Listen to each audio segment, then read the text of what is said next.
August 17th, 480 BCE. The Mullian Gulf, Thermopylae Pass. Dawn arrives as a thin gray blade over the cliffs, and the sea below breathes in slow, salty pulses. The air already tastes of iron and pine sap. On the Persian side of the road, a young immortal named Ephialtes tightens the leather of his greaves and listens to the world wake. He hears donkeys snorting, wheels creaking under supply wagons, the low chant of priests at the king's altar. Somewhere behind him, the great host of Xerxes stirs like a city lifting itself from sleep. Then he hears something else. Not the roar of an army, no, something smaller, sharper. A rhythm, the steady clack of bronze on bronze. It comes from the far end of the pass, where the road narrows between mountain and sea. Ephialtes squints toward the choke point.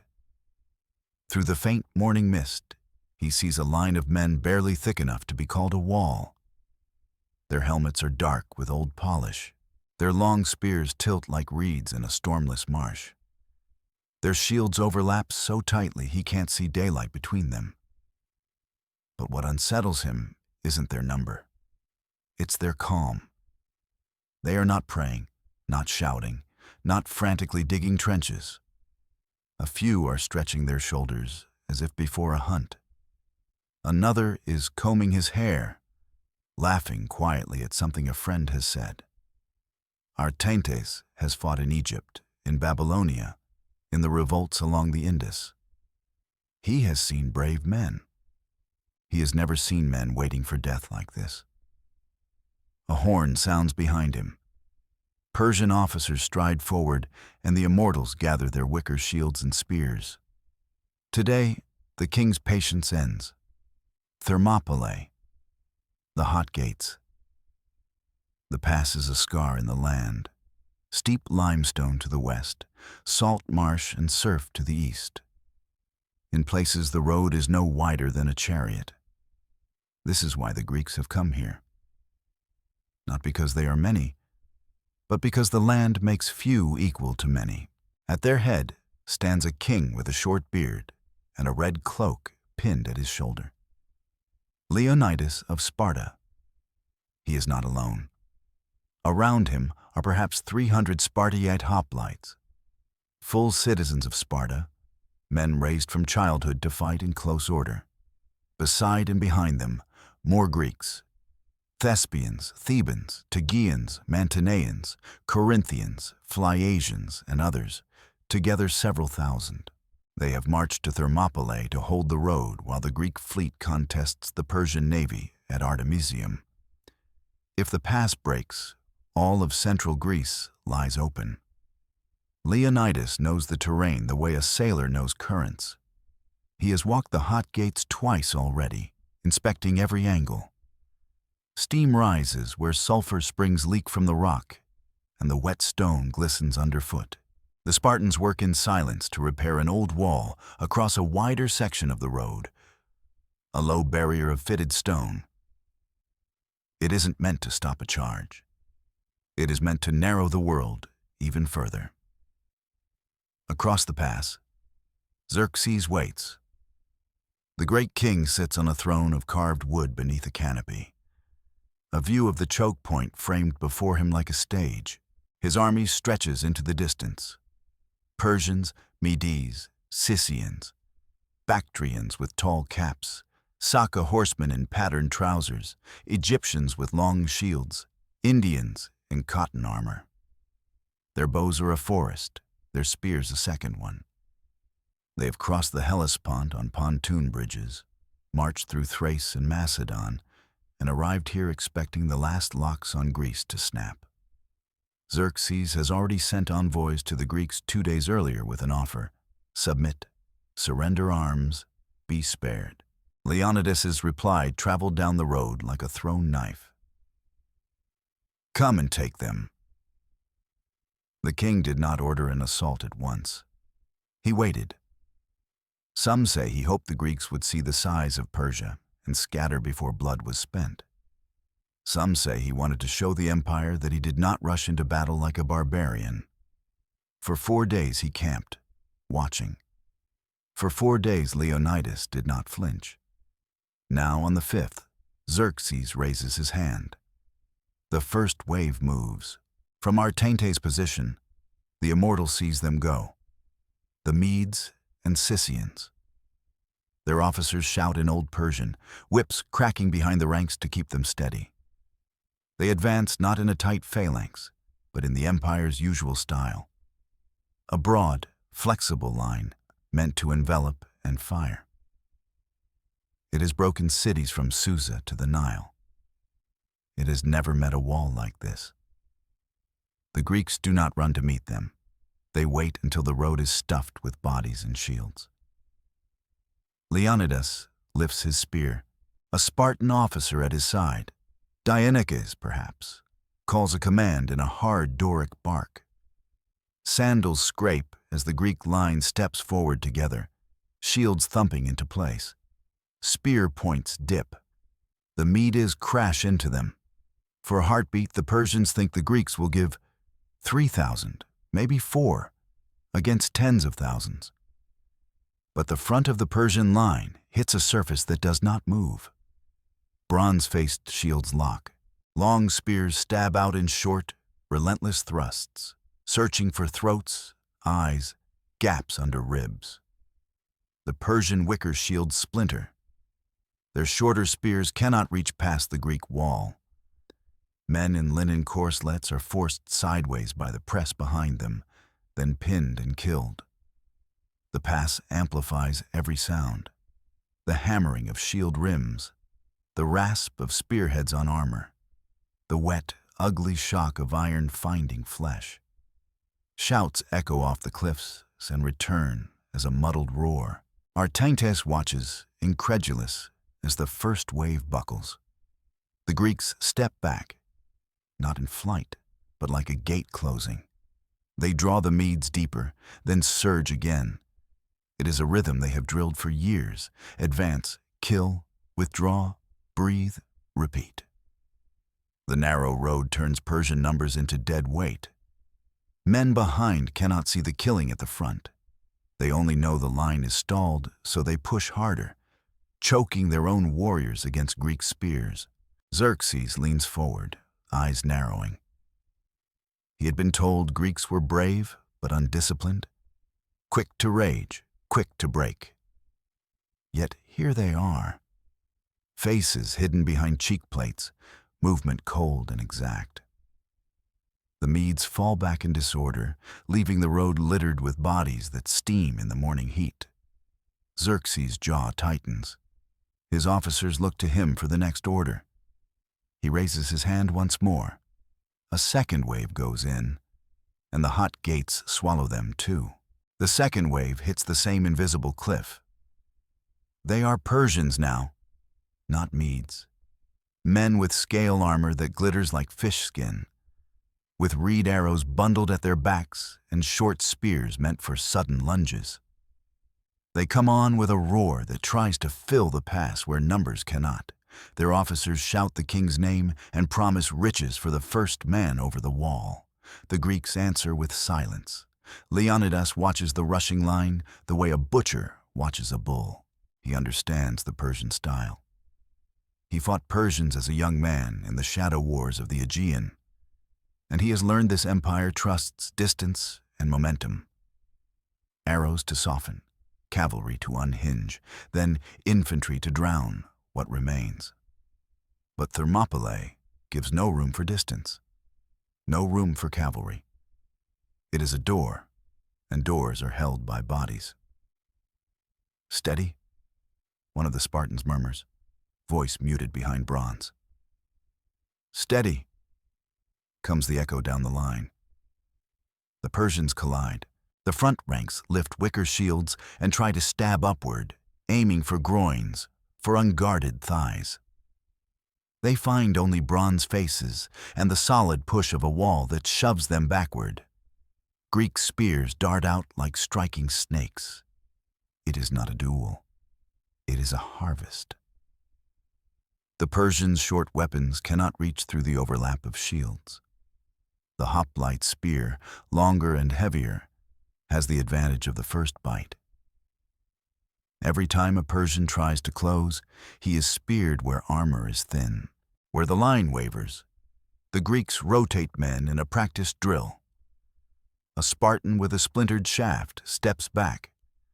A fresh one slides into place without breaking the wall.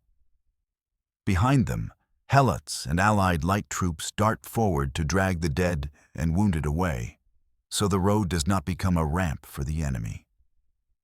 The Thermopylae road is already slick. The smell is sweat, blood, and the hot mineral breath of the springs.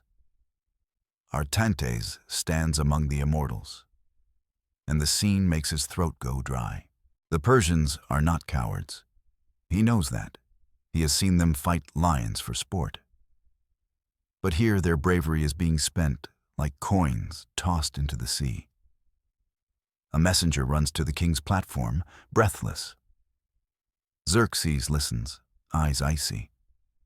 The great king is not accustomed to a frontier fort resisting him, much less a handful of men. Now he rises. His robe catches the rising wind, and the gold threads in it flash. The army quiets in that sudden, fearful way of creatures falling silent when the storm arrives. The king's voice carries across the pass. Immortals. The word is not shouted. It does not need to be. It is a sentence. 10,000 men shift as one. These are the chosen of Persia, the king's household troops. Their ranks always kept at a perfect 10,000, so the empire believes they do not die. They are replaced, and so are immortal. Their scale armor is finer. Their spears are tipped with polished iron. Their cloaks are patterned in deep colors that show rank and unit. They march with an assurance the other regiments cannot imitate.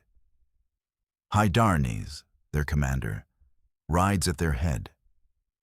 He is older than Ephialtes, a man with a scar along his jaw and the eyes of someone who has seen more campaigns than roads.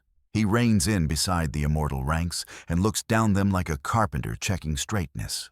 Today, he says, and his voice is calm, we open the gate. Ephialtes feels pride tighten his chest. It is one thing to watch strangers die. It is another to be told, you will not. The immortals advance. They do not rush. They go in step, each man's shield half covering the next.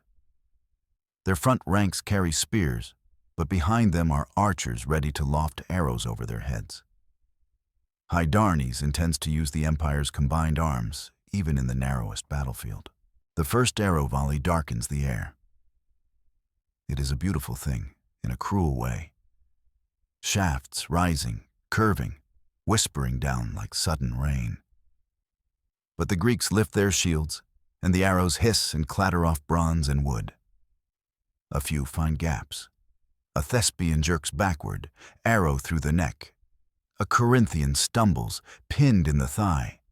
The line absorbs it, does not break. The immortals reach spear distance, and the pass becomes a furnace. Greek spears stab into the immortal front. Immortals thrust back. For the first time, the Persians find men who can keep order in the crush. Their commanders push steadily, trying to wedge the Greeks apart shield by shield. Leonidas senses the change. These men are trained. They won't collapse easily. So he answers with a Spartan trick older than the empire itself. Withdraw! The Greek line falls back, not in panic but in measured steps. Their shields remain locked. The Persians exhale. At last, the Greeks are breaking. The immortals surge forward, eager to exploit the retreat. Now! Leonidas roars. The Greeks stop as one, plant feet, and drive forward. The sudden reversal is like a boulder dropped onto a climbing man. Immortals in the front ranks, who have stepped too deep and lost their spacing, are crushed. Their wicker shields are shoved down. Greek spearheads punch through throat guards, under armpits, through the soft belly where armor parts when you lean. The narrow road means the immortals cannot spread to reform. They are pinned in a rolling, grinding, close combat they did not want. Outmatched fights now, not watches. He braces his shield against a Spartan's push and jabs his spear toward the man's face. The Spartan turns his shield slightly, and the spear glances off bronze with a scream. A second later, a Greek spear darts under Outmatched's shield rim and hits his comrade beside him. The man falls without a sound, and the press of bodies forces Outmatched to step over him. He tries to strike again. Another immortal shouts as his arm is impaled. The Greek spears are a machine. They do not swing wildly. They thrust with the weight of the whole line behind them. Minutes stretch, hours. Xerxes watches, and his disbelief turns to a slow, dangerous anger. 3 times he is said to have half risen from his throne, expecting to see the immortals smash through. 3 times, the Greek wall still stands. By afternoon, the dead lie layered so thick, the road looks paved with red. Hydarnes finally pulls the immortals back to breathe. Their cloaks are heavy with sweat. Their spear shafts are sticky. Their pride is bleeding out in front of a few thousand men who refuse to die like ordinary men. Outmatched staggers to the shade of a rock, chest heaving. He looks up the pass again at the Greek line. They are fewer now, yes. He can see gaps where men have fallen. But those gaps close every time, and the line is still there. Still calm, still waiting. He hears a whisper pass through the immortal ranks, the kind of rumors soldiers trade when reality no longer matches expectation. These are not men. These are something else. Beyond them, as the sun slides toward the ridgeline, Xerxes makes no order for a 4th assault. The king's eyes are fixed on the cliffs above the pass, on the goat tracks cutting through pine and stone. His generals cluster close. Plans are changing. In the hot gates, the first day ends with the Greeks unbroken. And for the immortals, men trained never to doubt, the shape of doubt has begun to form. Night falls fast in the pass. The last light of August bleeds out behind the western cliffs, and Thermopylae becomes a corridor of shadows lit by hundreds of small fires. The sea turns black. The hot springs keep breathing steam into the cool air, making ghosts of every moving figure. On the Persian side, the camp is a city of tents, banners, and cook fires.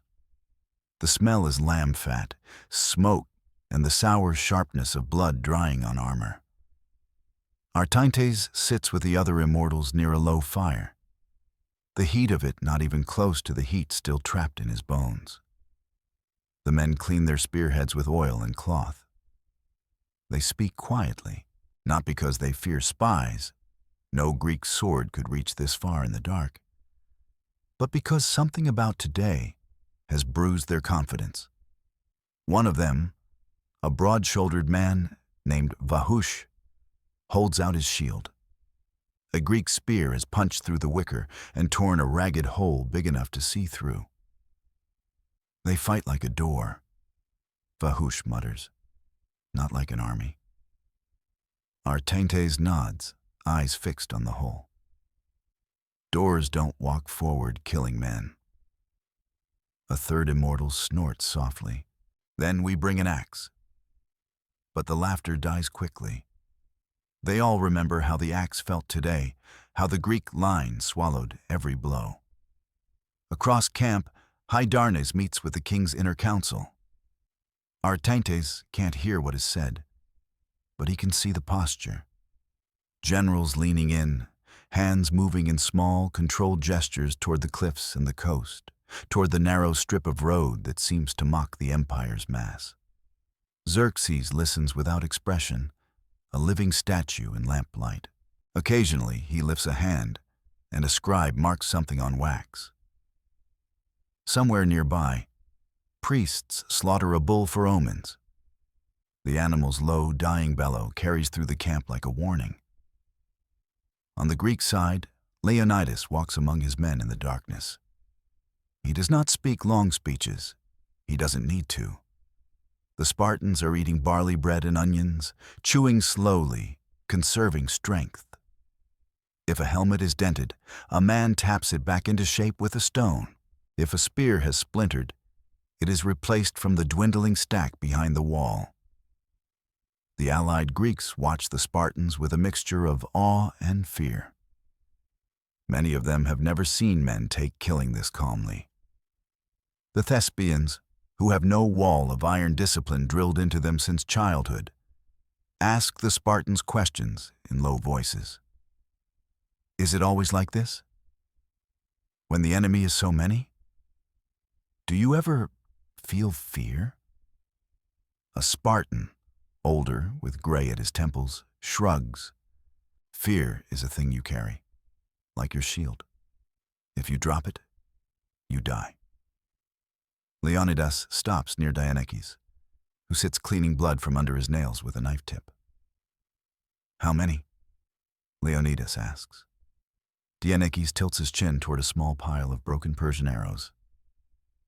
Enough that there will be fewer tomorrow. Leonidas grunts. His eyes flick toward the ridgeline behind them, where the mountain rises steep and dark. His scouts have walked the Anapaea path, a goat trail that loops behind the pass, twice. The trail is difficult, but not impossible. Leonidas knows it exists. He also knows the Phocians have been placed to guard it with 1,000 men. For now, he trusts that news of it won't reach Xerxes. Trust in war is a thin rope. He goes to sleep on the ground like any other soldier, cloak around his shoulders, helmet by his head. Dawn comes again. August 18th, 480 BCE, Thermopylae. The second day begins as the first did. Mist on the Gulf, rock sweating under a rising sun, the odor of corpses already thick enough to taste. Carrion birds circle high, waiting for the day's work to add to their feast. Xerxes gives the order early. He does not send only one wave this time. He sends many, in pulses, as if pressure alone might crack the Greek wall. Medes, Persians, and then the immortals again. Trumpets blare, drums roll. The empire advances with a confidence meant to overwrite yesterday. The Greeks wait behind the low stone wall until the front ranks fill the constriction. The pass does not allow the Persians to see how few Greeks are there, only how solid they look. Forward! Leonidas shouts. They meet with shields like thunder. Ephialtes is pushed into battle with the immortals, and the world shrinks to an arm's length of chaos. The sun is overhead now, turning helmets into ovens. Sweat runs into his eyes. Salt makes every blink burn. There is no room to step sideways, no room to run. You kill the man in front of you, or you are crushed by the men behind you. He thrusts toward a Greek throat. The spear point hits bronze under the chin. It doesn't bite. The Greek steps in and slams his shield into Ephialtes' chest. The blow knocks air from him. Before he can recover, a second spear flashes past his face and buries in the shoulder of an immortal beside him. The immortals try to do what they are trained to do. Loosen and tighten, flow around resistance. But there is no room to flow. The pass turns the battle into a contest of endurance and discipline at spear's reach. Leonidas rotates the front line repeatedly. The Spartans take the hardest pressure, then slide back to breathe, while allies step forward. The Tegeans and Mantineans fight well, wearing their own bronze, holding the line with proud stubbornness. The Thebans fight too, though their loyalty is uncertain, and Leonidas keeps Spartans close to them. Some Persians try to climb the cliffs to attack from above. They slip on shale and loose stones, become targets for Greek javelins hurled upward, then tumble into the road below. Hours pass in a blur of killing. By midday, Artaintes feels his arm go numb from the weight of his shield. His mouth is so dry he can barely swallow. The road is a slaughterhouse. Persian dead lie in heaps against the Greek wall, and living Persians are forced to fight atop them. The smell is a hot, sweet rot. A Persian officer screams at the men behind to push harder, to crush the Greeks by sheer mass. The push comes. The front ranks are squeezed so tightly, Artaintes' ribs ache. For a moment, he thinks the pressure alone will break the Greek line. Then the Greeks do it again. They fall back suddenly, dragging the Persians forward into the narrowest throat of the pass. The Persians surge, thinking the wall has finally cracked, and the Greeks stop, turn, and drive in. The reversal slams men into men. Persian spears tangle, wicker shields fold. Greek spear points find bodies like rain, finding cracks. Artaintes sees a Spartan officer take a Persian spear through the thigh and not even pause. He snaps the shaft, keeps fighting with the broken spear. He sees a Thespian pull a fallen comrade back by the ankle while still holding his shield up. He sees the Greek line breathe as one organism.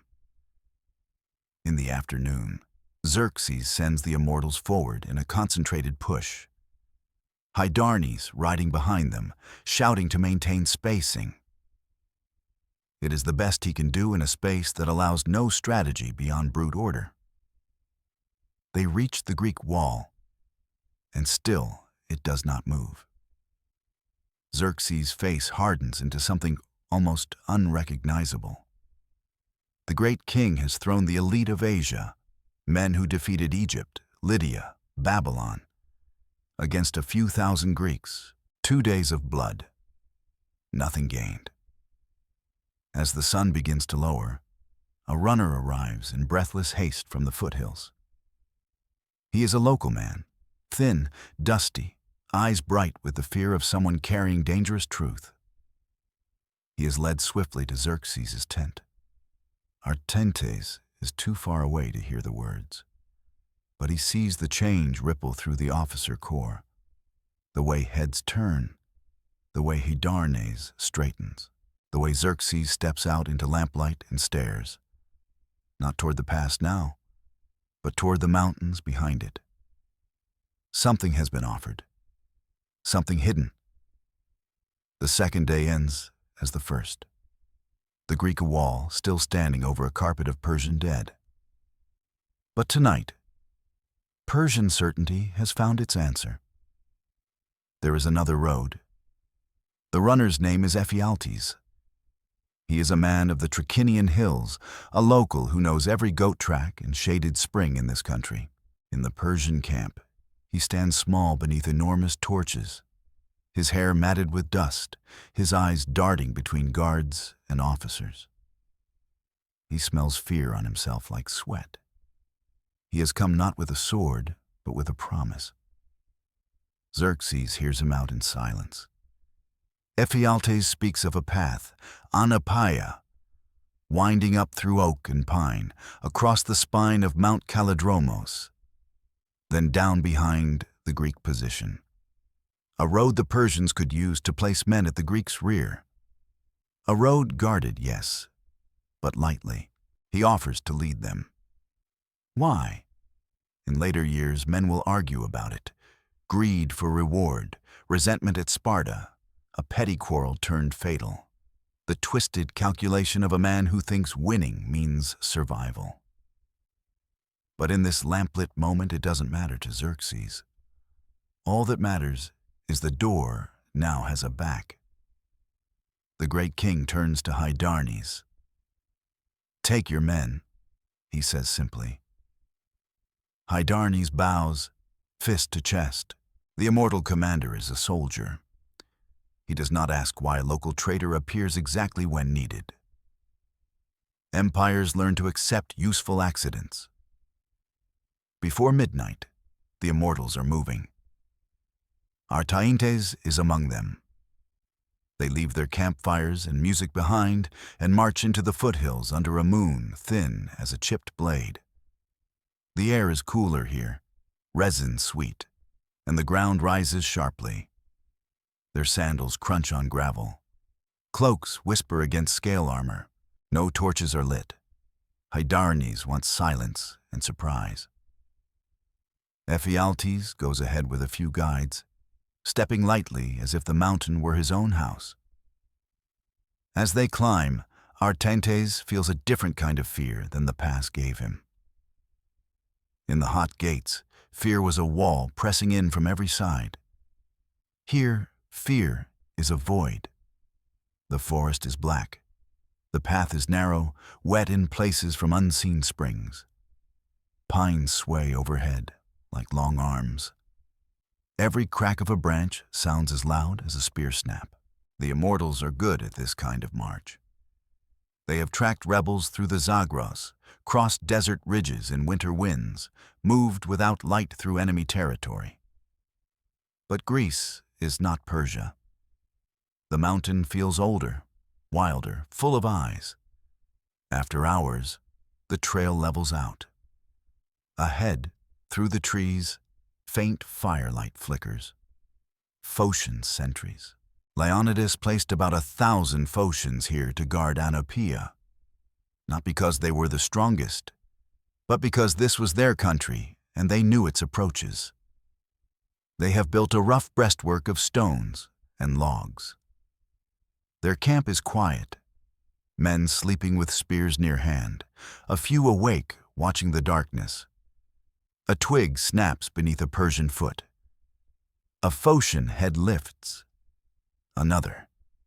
Someone hisses a warning.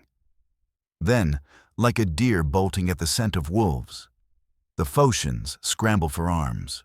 Hydarnes does not charge. Not yet. He raises a hand. Behind Artentes, Persian archers step forward and loose a rapid volley into the Phocian camp. Arrows slice the dark. Men shout as they are struck, bodies jerking awake into pain. The Phocians form in haste, shields up, trying to find their line. But they are not Spartans. They have not drilled for this moment since boyhood. They see the shadowy mass of immortals in the trees, glinting armor, hear the whistling arrows, and instinct tells them the fight is lost if they hold. Their commander makes a decision in seconds. Retreat to higher ground, save the force for later rather than be annihilated here. They pull back uphill into the thick of the forest, leaving the trail open. Hydarnes lets them go. His goal is not to win this skirmish. His goal is to be behind Leonidas before dawn. The immortals step over fallen logs and through the abandoned breastwork. Ephialtes points the way forward, breathing hard. The march resumes, now descending toward the rear of the pass. Artentes feels something close to relief. Tomorrow, the Greeks will finally be caught between hammer and anvil. Tomorrow, Thermopylae will be over. Tomorrow, the immortals will wash away the shame of the hot gates. Down in the pass, the Greeks fight their last hours of ignorance. Leonidas rises before dawn. He walks to the wall and listens. The sea is quiet. The Persian camp across the road is too quiet. He smells a different wind today. One that does not carry the restless noise of a huge army preparing to attack frontally. A runner arrives from the mountain path. Breathless, face pale. The Phocians. They were attacked in the night. Persians are on Anopeia. The words don't strike Leonidas like surprise. More like a door he knew existed finally opening. He calls his captains. Torches flare. Faces gather in the half-light. Spartan officers, allied commanders. Men who have fought 2 days of fury and are now being asked to decide what kind of death a third day will bring. The Persians will be behind us by morning, Leonidas says. His voice is flat, not because he feels nothing, but because a king cannot afford noise in his mind. The debate begins at once. Some of the allies want to withdraw. They have done what was asked. held the pass long enough for Greece to rally, killed an unimaginable number of Persians. To stay now is to be surrounded and destroyed. Their cities need them alive for the war ahead. Others waver in silence. A few look to Leonidas as if willing him to solve fate like a riddle. Leonidas hears all of it. Then he gives his decision. The Spartans will stay, not because retreat is cowardice. Spartans retreat when strategy demands it. But because Sparta's law does not permit the king to abandon this position while the war hangs on it. The oracle at Delphi had said either Sparta would fall or King of Sparta must die. Leonidas has carried that prophecy like a stone in his chest since he left home. He turns to the allied captains. "Those who wish to go," he says, "go now. Take your men. Tell Greece what happened here." Some leave at once. Grief and shame tangled together. The Corinthians depart, the Arcadians, many others. Their sandals scrape in the dark as they pull out of the pass, heading south before the trap closes. But not all leave. The Thespians, led by Thermopylae, refuse to go. Their city has no walls like Athens, no reputation like Sparta. If they flee, they lose everything. They stay beside Leonidas without ceremony. The Thebans remain too. Though under different shadow, some say as allies, others as hostages to ensure Thebes will not defect to Persia later. Leonidas does not argue. He needs bodies at the wall. When the withdrawing allies have gone, the pass feels suddenly wider, emptier. Leonidas looks along his remaining line. Spartans, Thespians, Thebans, perhaps 1,500 men in all. The wall of Greece has shrunk to a single stone. He nods once. "Eat," he tells them. "You will dine in Hades." The men smile, not because death is funny, but because they understand him. The last morning begins, and somewhere in the forest above, the immortals are already descending. August 19th, 480 BCE. Thermopylae, just after sunrise. The light comes in low and gold, sliding along the wet rock as if the mountains themselves are trying to watch without being seen. A thin haze of steam hangs over the hot springs. It makes every bronze helmet glow faintly, like embers under ash. The Greeks who remain take their places. They are fewer now, and the emptiness behind the wall feels like a missing tooth. Yet there is no tremor in the line. Spartans rest their spear butts on the ground and roll their shoulders. Thespians tighten leather straps and whisper to one another. The Thebans stand a little apart, faces tight and unreadable, eyes flicking between Leonidas and the Persian side of the pass. Leonidas walks once more to the front. He does not waste breath on speeches. He has already chosen the only thing left to choose: how to spend what cannot be saved. Across the road, Xerxes has been awake for hours. He knows now a rear force is coming down the Oenopian path. He does not know exactly when Hydarnes will appear behind the Greeks, but he does not want the day to slip away. He orders a frontal assault again, not because he expects the Greeks to break, but because the vice needs pressure on both jaws. The Persian trumpets sound. This time the attack is not cautious. It is a tide. Thousands move forward in waves, stepping over 2 days of piled dead. The Persians have watched these men hold a pass against the empire. There is no longer disbelief in their faces, only a grim desire to end it. Leonidas sees them coming and turns to his captains. "Out beyond the wall," he says. "Give them no space to breathe." It is a choice that astonishes even some Spartans. The wall has been their shield. Leaving it is like tearing off your own armor when arrows still fly. But the wall is no longer the battle. The battle is time. They advance. The Greek line flows forward into the widest part of the road, where the pass opens slightly near the Phocian wall. This ground is still narrow by any normal measure, but compared to the throat they defended yesterday, it is a plain. Here, the Persians can use more men at once. Here, the Greeks can be surrounded sooner. Leonidas knows that. He wants to kill as many as possible before the circle closes. The Spartans charge with that shocking, measured fury that makes a charge feel like a machine turning on. Their shields rise and slam, their spears thrust low and high in a blur. The Thespians are right beside them, matching step for step, their discipline born not from state law, but from a shared decision to die here. The Persians meet them with screams and confusion. For a moment, the front Persian lines buckle. They were ready for another wall to smash themselves against. They were not ready for the wall to walk forward and strike. Greek hoplites drive deep into the Persian mass, shoving wicker shields aside, stabbing through linen, through flesh, through the soft places under mailed skirts. Every step forward is a debt paid in Persian bodies. Xerxes watches from his platform, and something in his face is no longer rage, but disbelief returning in a darker form. These men were given the chance to leave. Instead, they have come out to meet annihilation like it is a contest of pride. The Persians bring forward archers in larger numbers, trying to force the Greeks to pull back. Arrows whip overhead.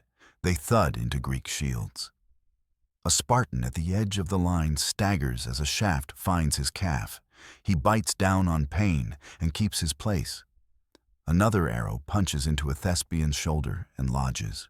The man snaps it off, snarling, then thrusts his spear into a Persian mouth. The fighting turns savage. The Greeks no longer try to conserve strength. Their spears break from overuse and from the crush. When a spear splinters, a hoplite drops it, draws his short blade, Xyphos for the Spartans, Copes for some allies, and steps forward into stabbing distance. Sword on sword, shield on shield, breathing in the stale air of 1,000 bodies. Leonidas is in the thick of it. He is not a king behind a line. He is a hoplite among hoplites. His red cloak is dark with sweat and blood. He fights with a blunt economy, letting his shield do half the killing by knocking men off balance, letting the knife find the rest. Spartan kings are trained for this not as ceremony, but as expectation. A Persian noble, tall, jeweled, desperate for the king's favor, forces his way toward Leonidas. He swings a curved blade. Leonidas catches it on his shield rim, then drives his spear point through the noble's collarbone. The man falls, and 2 more leap over him. The Spartans close around their king like a living guardrail, stabbing and shoving with practiced fury. The Persians begin to give ground, not from fear, but from traffic. There are too many bodies in the way. The road is a churned field of limbs. The Greeks stand ankle-deep in blood and sand. Then the sound changes. From the rear of the pass comes a faint echo. Not the roll of surf or the clatter of close combat, but another rhythm. Boots on stone, many boots descending. Greek scouts already know what it means. Word ripples forward, carried mouth to mouth like a spark in dry grass. They're behind us. The Thespians glance back once, then forward again. The Spartans do not glance at all. Leonidas lifts his sword high enough for his line to see. "Hold," he calls. The Persians in front sense it too. Their shouts sharpen. Pressure increases. They are no longer fighting in uncertainty. They are fighting in triumph. And through the haze of steam and dust, at the far end of the pass behind the Greeks, Ephialtes and the immortals appear. They come out of the trees in ordered ranks, armor glittering, spears ready. Their faces are hard not with joy, but with the cold duty of men finishing what the empire demanded. For Artaintes, the sight is almost surreal. The Greeks, ringed now by enemies, are still advancing, still killing, still refusing to collapse. He feels something twist in his chest that is not fear and not hatred. Something like reluctant awe. These men do not fight for gold or a king's whip. They fight as if the act of standing here is the whole meaning of being alive. Hydarnes raises a hand. The immortals spread to seal the rear. The trap closes. Leonidas sees the encirclement happen like a curtain falling. He does not order retreat. There is nowhere to go. Instead, he drives forward one more time. A last thrust meant to wound the empire's pride as deeply as possible before the end. The Greeks push into the Persian front again, short blades flashing, shields battering, breath roaring in helmets.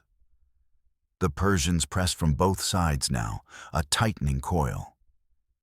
In the crush, a Spartan near Leonidas takes a spear in the throat and drops. Another Spartan steps into his place without breaking stride. Then Leonidas staggers. A spear has found him, where no one will ever say with certainty. Some will claim an arrow, others a blade.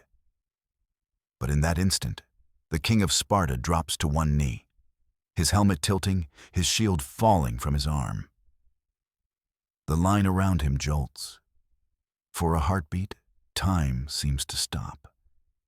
Not because they are surprised a man has fallen, but because a king has. Then the Spartans howl. It is not a cry of despair. It is a cry of possession. They surge inward, forming a circle around Leonidas's body, shields interlocked, swords stabbing outward. Thespians crowd in too, refusing to be pushed away, adding their blades to the ring. Persians throw themselves at this knot of dying men and are hacked down on the rim of it. The great king watches the Greeks fight not to save their own lives, but to save a corpse. And in Persia, where kings are untouchable and death is something sent to others, the sight is incomprehensible. The circle tightens. The last stand begins in earnest. The Spartans do not retreat from Leonidas's body. They fight over him the way a city fights over its last gate. Persian spears jab into the ring. Greek blades cut them away. Men fall on both sides, and the dead become part of the rampart. The steam from the hot springs drifts through the melee in pale ribbons, and for a moment the world looks like it is burning without fire. Artaintes pushes forward with the immortals. But even now the Greeks won't give him the clean victory he imagined on the mountain path. They are surrounded, yes, but they are still choosing the shape of the fight. Hydarnes tries to take the king's body. He knows what it is worth. Not as a trophy alone, but as a symbol. If Sparta's king can be carried away, the idea of Sparta can be shaken across Greece. Hydarnes orders a concentrated push from the rear. Immortals press shoulder to shoulder, shields up, stabbing into any gap they can open. The Greeks respond like a beast cornered. They tighten the ring, then suddenly drive outward in a brutal counter-surge. Thrust, slash, slam. A Spartan with a broken spear uses the jagged shaft like a spike. A Thespian swings his sword with two hands because his shield arm has gone dead. The Thebans fight too. Some with ferocity, some with the stiff terror of men who realize no plea will stop this flood. The Persians recoil, leaving another layer of dead. Xerxes' patience breaks. He has watched too many noblemen die at this tiny gate. He has watched his elite troops bleed for every handspan. And now his enemy has become smaller, closer, harder to kill, like trying to crush a thorn buried in your palm. He signals to the archers. They step forward in ranks along both ends of the pass. bowstrings creaking as they draw. Outmatched hears the sound and feels his scalp prickle. Archers, lots of them. The first volley rises. The sky above Thermopylae darkens, not with a mythic cloud, but with something worse. Organized death. The arrows fall into the Greek knot with a sound like rain on roof tiles. Some strike shields and bounce, many do not. A Thespian takes one through the cheek and drops without a word. A Spartan staggers as two shafts bury in his thigh. Another arrow slams into a man's eye slit, and he folds in place, still holding his shield upright as he dies. The Greeks hunch tighter, trying to present less flesh. But there is nowhere to hide. They keep fighting anyway. They cannot reach the archers. They cannot break the encirclement. So they do what they have done since the first morning. Endure and kill what is in front of them. Their swords begin to dull. Their arms begin to fail. Still they stand over Leonidas, refusing to let the Persians take him cleanly. Finally, the Greek ring loosens. Not from panic, but from exhaustion and bleeding. Leonidas's body is lifted by his men, hauled backward step by step toward a small rise at the rear of the pass. It is a scrubby hill with scattered stones and a view of the sea. The position is defensible for minutes, maybe an hour. But it is higher ground, and the Greeks want their last breath to be spent standing above their king. They climb onto it, forming a last line around the dead. Outmatched sees them pull back and feels a grim certainty settle in. This is the last act. The Persians advance from all sides. At close range, the Greeks still kill. A Spartan drives his blade through the throat of a Persian soldier who is already climbing over corpses to reach him. A Thespian headbutts an immortal, cracking nose cartilage under bronze. Another Greek, out of breath and out of weapons, uses his shield edge to smash a man's teeth out. Arrows keep coming. The air is full of them, whistling, thudding, snapping against wood and bronze. The hill becomes a bristling mound where every fallen Greek is pinned by shafts. Blood runs down stones in thin streams, pooling in the shallow cuts nature has made in the rock. One by one, the Spartans fall, not in some clean line, but in broken, stubborn moments. A man drops to his knees, still stabbing upward until his arm stops. Another collapses across Leonidas's shield and dies, clutching its rim. Thespians die with them, their city far away. Their names mostly lost, their choice carved into this hill with the same steel. The Thebans are the last to hesitate. Surrounded by Persians, seeing the Spartans and Thespians almost gone, they raise their hands. Some throw down shields. They are taken alive. Xerxes will later treat them as proof that Greek unity is brittle, that submission is always possible. But on this hill, their surrender is only a footnote to the roar of dying men. The final Spartans and Thespians are now perhaps a few dozen. They stand around Leonidas's body, heads lifted into arrows' storm, scattered shields still overlapping. Their blades are chipped, arms shaking, eyes hidden behind battered bronze. Outmatched watches them, and a thought comes unbidden, sharp as a spear point. If men like this existed everywhere, empires would never grow. The last volley hits. A Spartan takes 3 arrows in the chest and rocks backward but does not fall until his knees buckle. A Thespian tries to shout something, maybe a prayer, maybe a curse, and an arrow takes him through the throat, cutting the sound off mid-breath. Then there is no line, only bodies on a hill, pinned and piled and unbroken in death.